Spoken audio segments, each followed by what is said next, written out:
Next on 9 News at noon, terror in Manchester. Nearly 24 people, including children, killed in an attack now being claimed by the Islamic State. And closer to home, a television favorite is here in Denver. All night into tomorrow morning, it's time for American Ninja Warrior. Colorado just can't seem to make up its mind. Cold, rain, snow, warm temperatures, a mild day ahead today. Belinda's going to walk us through what's next, coming up in about 2 minutes.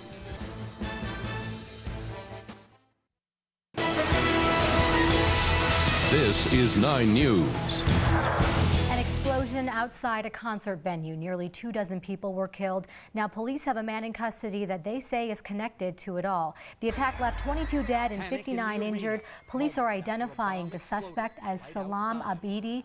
ISIS is claiming responsibility for the bombing, but did not provide any evidence. Now, police say Abedi detonated an improvised explosive device near one of its arena's exits.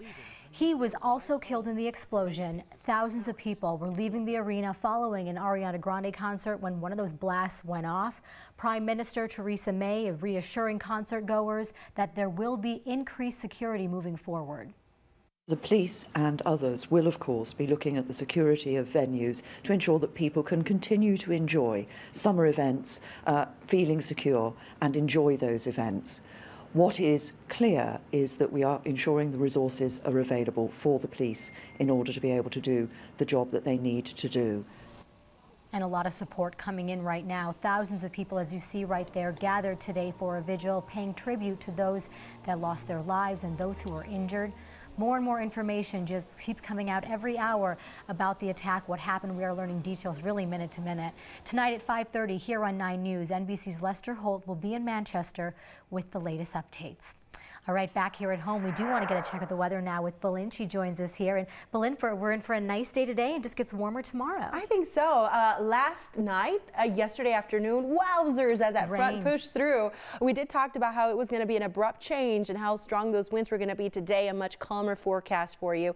Temperatures will be a bit cooler, a high of 63 degrees in comparison to yesterday's temperatures in the upper 60s. Skies will be partly cloudy, but we're also watching some breezy conditions. Now, currently, radar and satellite is showing clouds and also a little bit of rain pushing in on this northwesterly flow. Those very light showers are in northeastern Colorado right now, but there aren't any travel advisories issued across the state, so rest assured you can be free to explore Colorado. Now, here are the current winds. We've got gusts right now just outside of our studios up to 20 miles per hour. DIA 32-mile-per-hour gusts. Out in the eastern plains, it's pretty gusty out there as well. Wind speeds up to 20 and 30 miles per hour. The temperatures currently are in the 50s around town with partly cloudy skies, 30s and 40s closer to the foothills. This afternoon, your highs are going to be in the 60s, so below normal for this time of year. Still a little cool, so you might want to walk around with that jacket. We'll take a look at the evening planner. Yesterday, we had rain, and today it's going to be much calmer. I think those afternoon practices, soccer, baseball, will get by just okay. But coming up in your forecast, temperatures today in the 60s. It's really going to heat up tomorrow. Summer is still about a month away. Tomorrow it's going to feel like summer. The details coming up. Oh, can't wait. We like some 80s, right? After the cold week we've had. Thanks, Belinda. Well, President Trump is wrapping up his time in the Middle East. Earlier today, he visited Israel's National Holocaust Memorial before meeting with the Palestinian president. Now, the bombing at Manchester Arena had its effect on Trump's talk with the Palestinian leader. What began as conversations about restarting peace talks in the region quickly changed to strongly condemning terrorism. Here's what the president had to say in Bethlehem about the attack. So many young, beautiful, innocent people living and enjoying their lives murdered by evil losers in life. I won't call them monsters because they would like that term. They would think that's a great name. I will call them from now on losers, because that's what they are. They're losers. The president has taken the time on each day of his first foreign trip to address extremism and terrorism. President Trump will now travel to Rome for a meeting with Pope Francis at the Vatican. While the president is overseas, the investigation into his campaign and possible ties to Russia, well, that continues. In a hearing with the Senate Director of National Intelligence, Dan Coats, refused to address reports that Trump asked him to push back against allegations that his campaign colluded with Russia. On the other side of the Capitol building, former CIA Director John Brennan told the House Intelligence Committee he knows of contacts between Trump associates and Russian officials. All of this as the House Oversight Committee unveils that former National Security Advisor Michael Flynn lied to investigators about who paid him to travel to Moscow in December of 2015. Former FBI Director James Comey, well, he was supposed to speak in front of the House Oversight Committee tomorrow. That has now been postponed. New at noon, we are just learning more about a death investigation in Erie. This is information just coming in. On Saturday, 3 family members were found dead inside a home. About 20 minutes ago, we learned from police this case now being treated as a murder-suicide. Police say the results from the coroner's office won't be ready for weeks, but it appears at this point Stacy and Ian Farrar were stabbed and killed by John Farrar before he killed himself. Denver police are now investigating the death near 11th and Broadway as a homicide. It happened early this morning. Police had most of the area blocked off all morning, but the scene now clear. Police say they're waiting on an autopsy before they share any more information with us. We are working to learn how 2 kids are doing after a reported explosion in Commerce City. It happened on Weeman Court near 72nd and Vasquez. Here's what we know right now. The South Adams County Fire Department tells us 2 kids were taken to the hospital for burns on their hands and their face. We don't know their conditions at this time, and the cause of this all still under investigation. 1 person is in custody after a shooting in Castle Rock last night. 2 juvenile boys were shot. This happened on Ash Avenue, south of 5th and Gilbert. Police tell us the victims and suspects, they know each other, but it's still not clear what led up to the shooting. We don't know how the boys are doing right now. All right, well, ninjas, yes, ninjas, taking over Civic Center Park today for a taping of NBC's American Ninja Warrior. They're going to be out there until tomorrow morning. They're having a fan fest out there if you want to go cheer on all those competitors on that tough course. They'll have one of those courses for the kids too, and a chance where you can actually meet some of the competitors. Pretty cool. So all of that starts 2 this afternoon. So head out there if you're looking to have some fun. It's going to be a nice day for it. All right, next on 9 News at noon, a teen in Maryland banned from her home graduation because she's pregnant.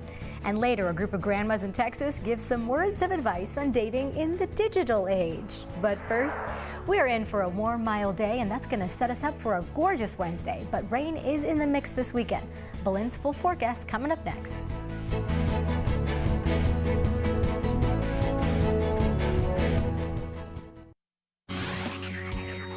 Welcome back. A Maryland teen isn't being allowed to walk across the stage at her graduation because she's pregnant.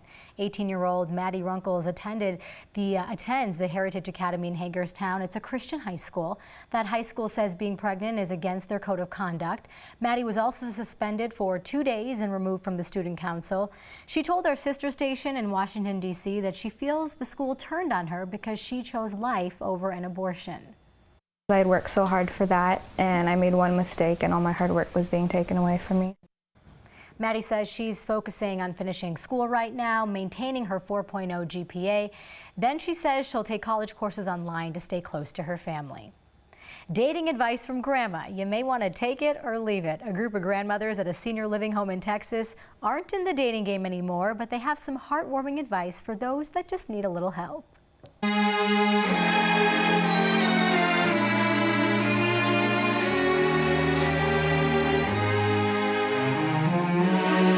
How soon after meeting somebody should you follow them on Snapchat?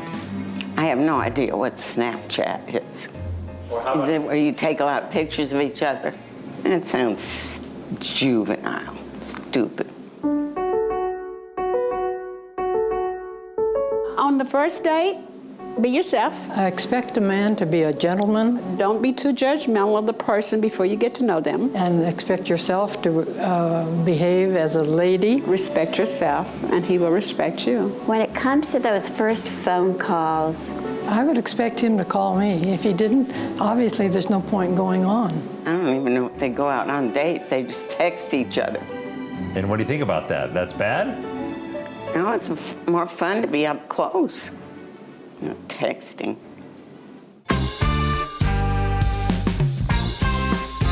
Playing hard to get is important because it determines how far the other person will go to get you. Now, there's a time when you might want to play a waiting game and pretend that you're not there, but that could backfire.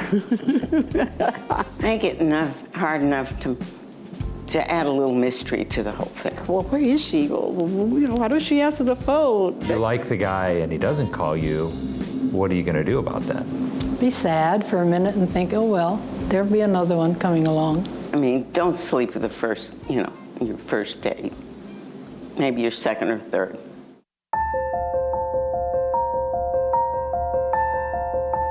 I think probably they're making better choices if they've waited that long. You don't want to rush into anything, and by that time she has her character and has her self-esteem, and she could handle whatever comes after that. I know it hasn't worked out for you yet, but if you can be patient, it will. But don't give up. The right person just has not come along yet. I know it hasn't happened yet, but just be open to people. Don't be judgmental. Something wonderful might happen. Oh, how sweet is that? Some words of advice from our elders, right? Thanks to our sister station, KHOU in Houston, for that. Well, a single retweet gets an entire class out of their final exam. Coming up, we'll tell you how a group of high schoolers in Iowa got the help of an NFL star to avoid that test.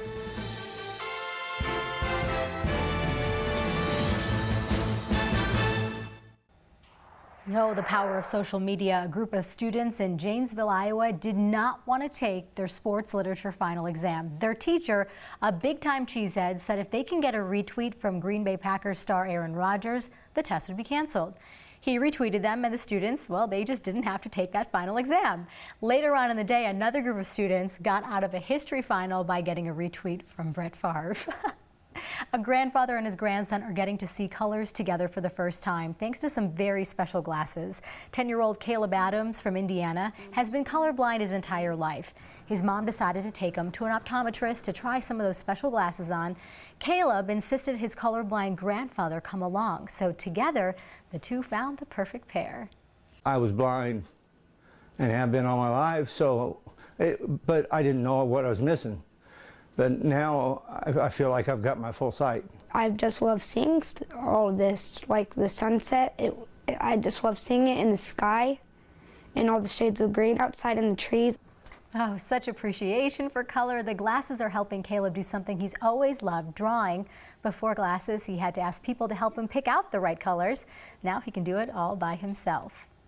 More than 130 winners from the Rio Olympics have a little bit of a problem. Their medals are rusting or chipping. So that's about 6 or 7% of the medals. And according to the Rio Games communications officer, it has something to do with temperature. They say it's likely those medals have either been dropped or mishandled. Now, this comes just months after reports of Olympic venues in Rio also deteriorating quickly after the Games. It's also important to note that all Olympic medals are made just a little differently. American astronaut Peggy Whitson tied a spacewalking record today. She had to make some urgent repairs on the International Space Station. In that spacewalk, Whitson tied the record for most spacewalks by an American. The record is 10.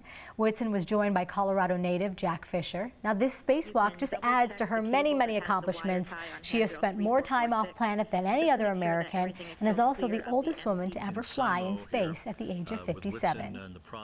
And acting legend Sir Roger Moore passed away today in Switzerland after a short battle with cancer.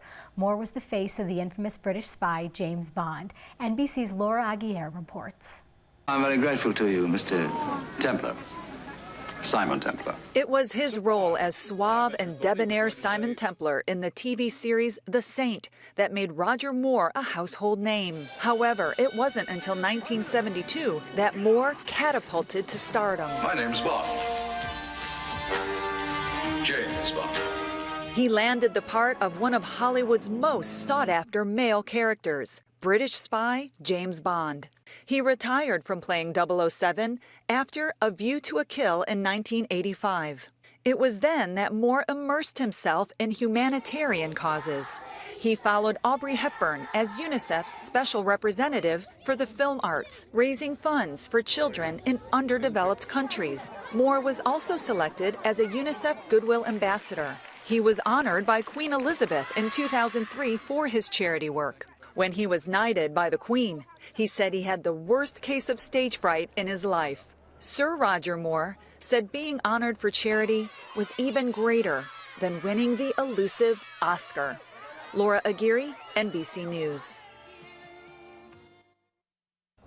We have an update to the homicide investigation that happened at 11th and Broadway earlier this morning outside a taco shop. Denver police tweeting out that they have made an arrest in this.